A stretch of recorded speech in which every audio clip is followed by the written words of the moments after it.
Man, this battle was actually a lot of fun. This was just more than I could have ever even hoped for. So, of course, we start off with Elec. Apparently, he has business to attend to now that he's done the wish for gas. So, I'm curious what that possible next thing to do is.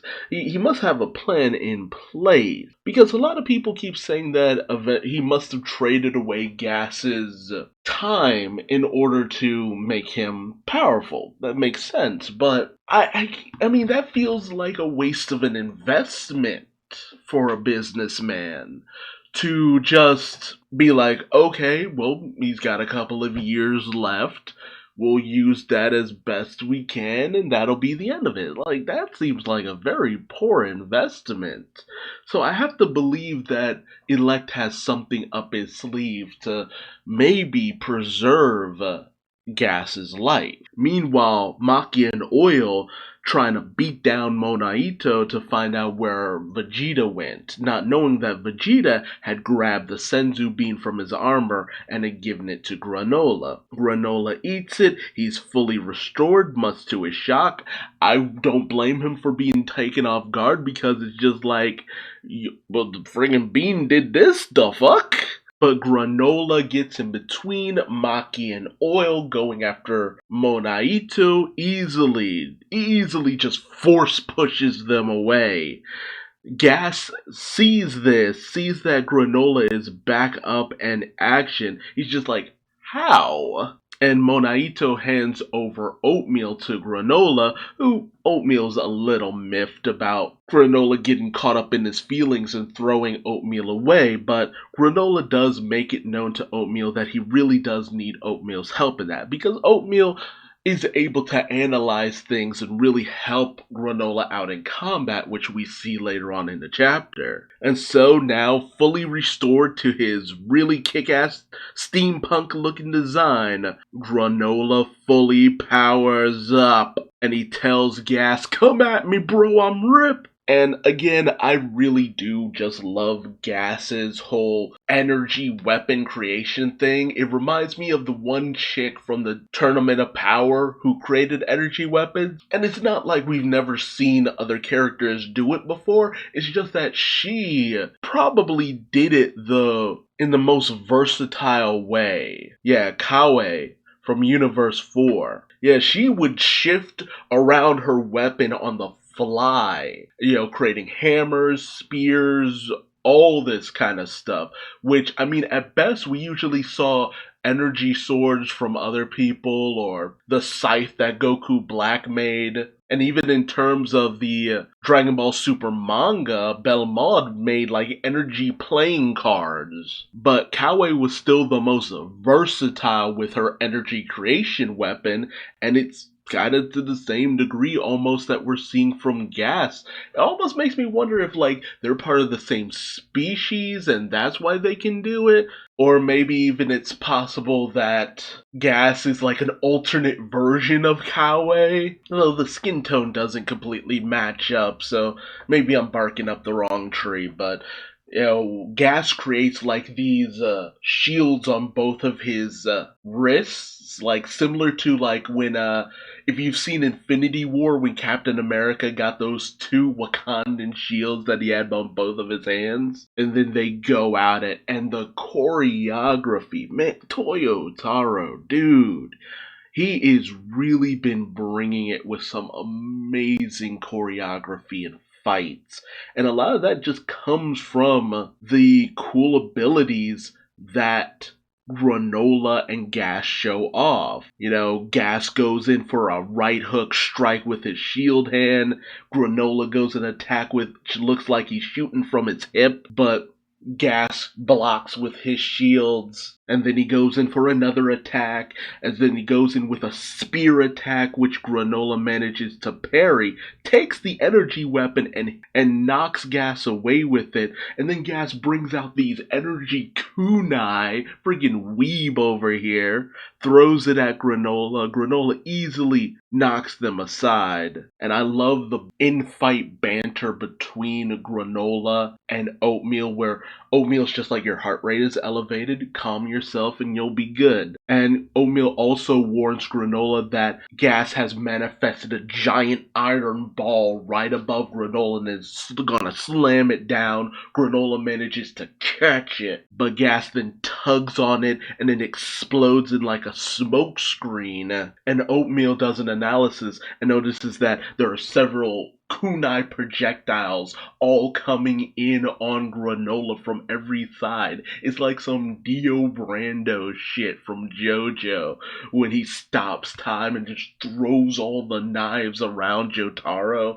It's just so cool. And so Gas brings in all the kunai, the smoke dissipates, but Granolah has managed to catch every kunai that was thrown at him. And I'm just like, yes, that's so fucking sick. And Granola's like, petty tricks won't work on me. Like, Granolah is seriously feeling himself. Goku asks how Granola's doing. Vegeta thinks that it seems like Granolah just might have the upper hand.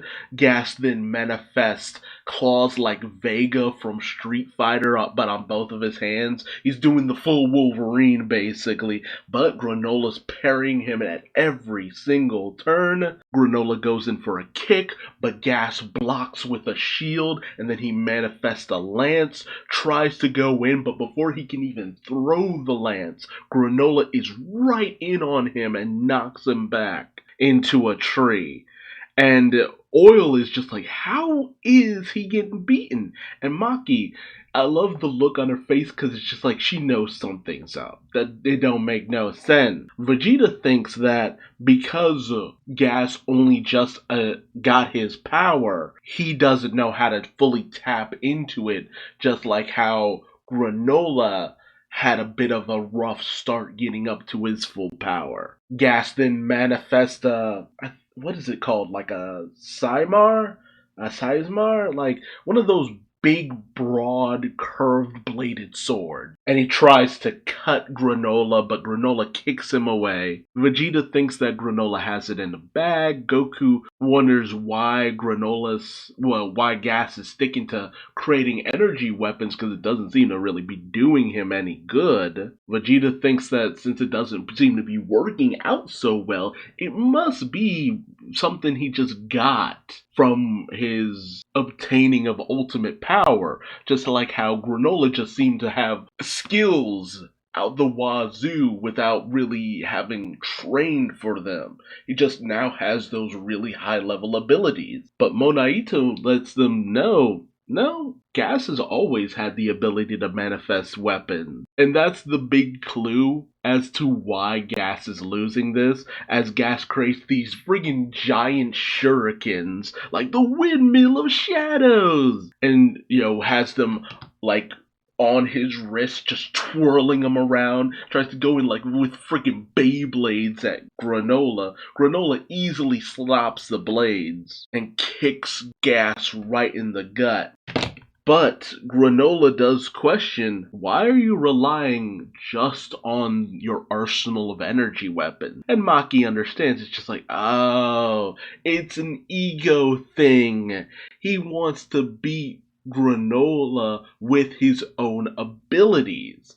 And to a certain degree, it makes a bit of sense. I mean, Gas has trained this ability up probably for years. It's his own signature way of doing things. It's an ego thing. He just wants to prove that his way of doing things is superior to Granolah. As Gas tries to go in with a friggin' broadsword, friggin' looks like gut sword, giant lump of iron just on a stick, and Granolah is trying to bait Gas because it would be seen as a bit of hubris, but at the same time, I'd rather someone not come at me at tricks that I can't see coming. I don't want them to have like an arsenal they can still pull out at the last minute with me giving it my all. It's just like, if you're gonna come at me with your best, come at me with your best, and I at least know what I'm dealing with nothing in reserve. So Granola's just like, why not just use the power that you've attained? Because if this is all you're going to do, you're going to lose. And I love it too because you can tell Gas is pissed. He is so pissed as he creates a just impenetrable wall of energy around his body that when Granolah goes in for the punch, it's completely blocked by this energy wall. And then Gas blasts Granolah back with this massive blast. Just one-handed. It looked like he fired off of a freaking giant Big Bang attack. Or a final flash, knocking Granolah fully on his ass, but confirming that, yeah, Gas was holding back. And Gas is just like, well, this feels like a personal failure for me. So he was being a petty little child for the most part, because he just wanted to kill Granolah with his own abilities. That's all. That's it. But as Granolah goes in, firing off some energy blasts, Gas just instantly transmissions right in front of Granolah, much to the shock of both Goku and Vegeta. And Gas lets Granolah know, I have all your power, and just jacks Granolah right in the stomach. Freaking gut check. And man, Granolah just got rocked just by that one blow. And then he uses of all things, a Hakai at point blank range, which sends Granolah flying.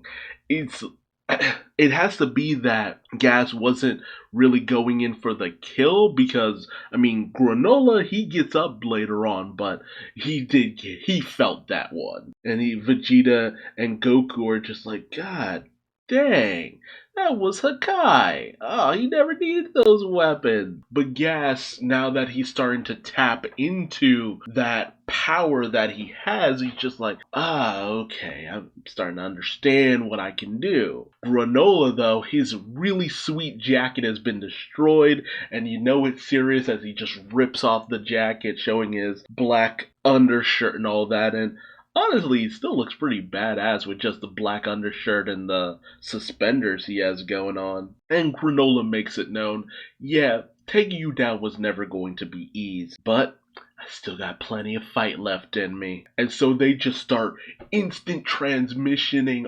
around the place, just it fully becomes like classic DBZ. As Granolah goes in for the strike, Gas manages to block. You got kicks coming at Gas from directions that he just can't predict.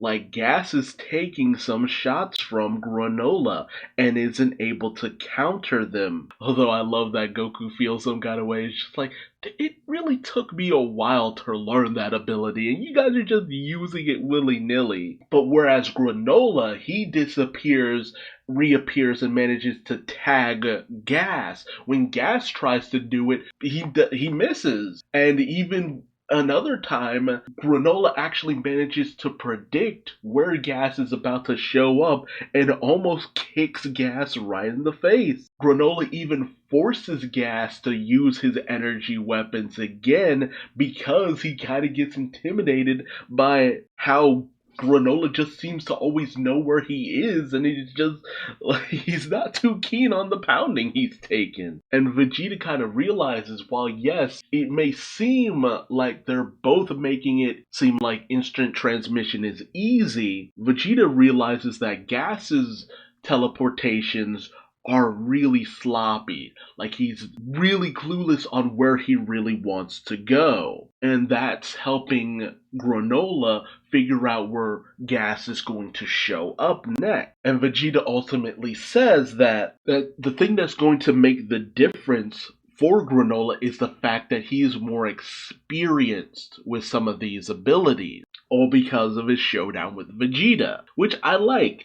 I mean, it's the one thing that Vegeta has been going on and on about throughout the course of this story arc, is that, yes, great power, fantastic, phenomenal, but without the skill to wield it, you might as well not even have that power. Hell, that pretty much even goes all the way back to Frieza and the Frieza saga. It's just like, Frieza had the power, he just wasn't a skilled fighter to use his power to the utmost. And the moment he really started putting in the work, he just became stupid powerful. But I have been enjoying this chapter just because it's fun to see people other than Goku and Vegeta throw down, which is why I'm getting kind of hyped for Dragon Ball Superhero, because it seems like it's going to be Piccolo and Gohan actually getting in some solid fights and at the forefront of the story, which has gotten me kind of hyped because it's just like, yes, give it to me. I want to see these guys throw down, show off what they got, them just be at the forefront for a while. So I kind of want superheroes to do well just to show Toei, hey, we like it when other characters get the spotlight as well. I love me some Goku and Vegeta, but I mean, come on. I want to see the growth of other characters too. And I think what we've been getting so far and what is lined up for us in the future, things are looking pretty promising in the world of Dragon Ball. I hope that Toei keeps going down the route that they have been with all of this. No backtracking, none of that. Goku and Vegeta have reached a very powerful point in their lives, and I feel like it's a good time to just have us move on to having other characters rise in terms of power. Like let's see Pan grow in terms of her combat skills. Let's get a little bit more of Trunks and Goten powering up. Hell, even give Krillin a little bit more of a power up. Even though it wasn't my favorite episode in Dragon Ball Super, the episode where Krillin had managed to obtain this weird new power where he concentrated the power on his hands or something, I thought that was going to be pretty cool and be used in the Tournament of Power. And when it wasn't, I was kind of disappointed because it's just like, no, that was a perfect opportunity to have Krillin actually shine. But let me know your thoughts in the comment section below. Do you like seeing more other characters duke it out? Or do you wish that Vegeta or Goku would step in and end up settling this with the finishing blow? And who do you think will come out on top? Granolah or Gas? Let me know your thoughts in the comment section below. What do you think Alec is up to now, Ever the Schemer? And if you like this video, please do all the YouTube stuff, or don't. I ain't your daddy, but I still love you like one, and I will see you in the next video. Till then, bye-bye.